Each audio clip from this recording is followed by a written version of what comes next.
I went back and listened to stage 9, our last stage, and at the end of it, I made a mistake, and I said, find out next on stage 9. But I actually meant to say stage 10. But that's a good segue into something I wanted to talk about regarding staging and what I like to call ignorance is bliss. I think it's an interesting parallel in cycling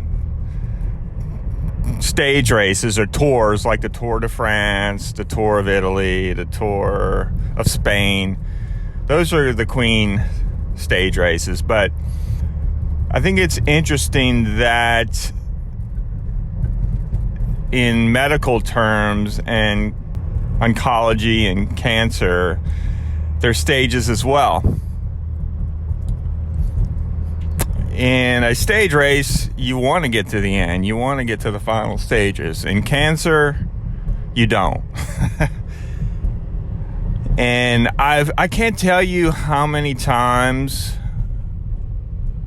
I've been asked the question, what stage were you in cancer? And to this day, I don't know. I never asked. I didn't want to know. I'm assuming stage 4. And you're asking why. Why didn't you want to know? Why didn't you ask? And the answer is a tactic that I used during this Tour de Cancer. Remember in the beginning when I said I was Googling and WebMD and researching, and all it did was cause anxiety, fear, just completely destroyed any amount of hope, belief in chances of survival, all those things.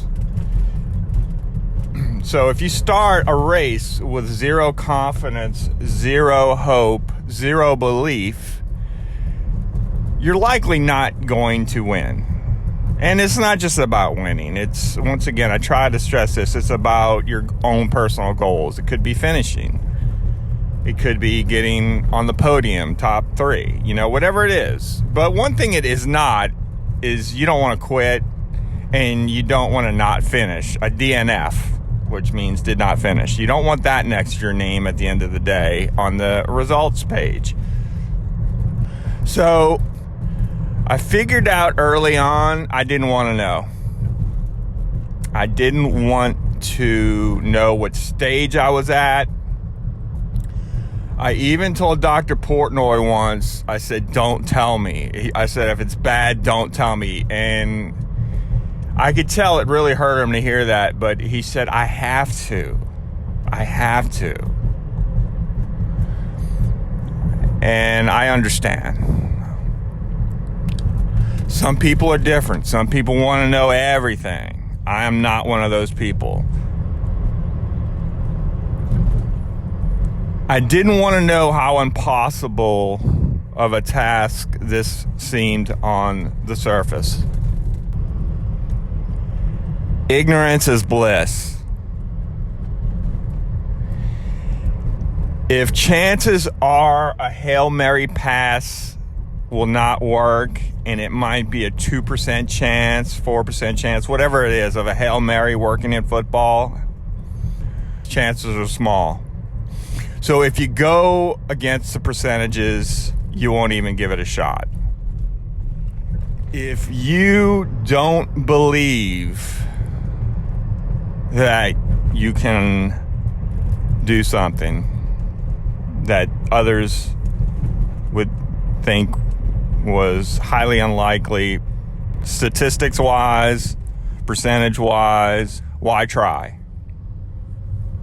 All the greats, they take these shots. Look at the NCAA basketball, March Madness. There's always these buzzer beaters, and I promise you, the guys who take these buzzer beater shots that make it believed they were going to go in.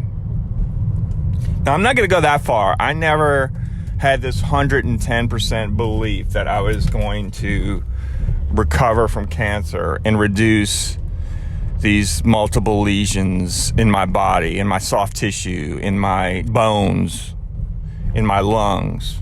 And that's one of my tactics to get to where I am today and where we left off on stage 9. Because when we left off, for the first time in, I'd say about 4 years, I got results that weren't getting worse. They actually started to get better. We'll stop here. Check me out on stage 11. Like, subscribe, all that stuff. And we'll see you at the starting line for stage 11. Let's go!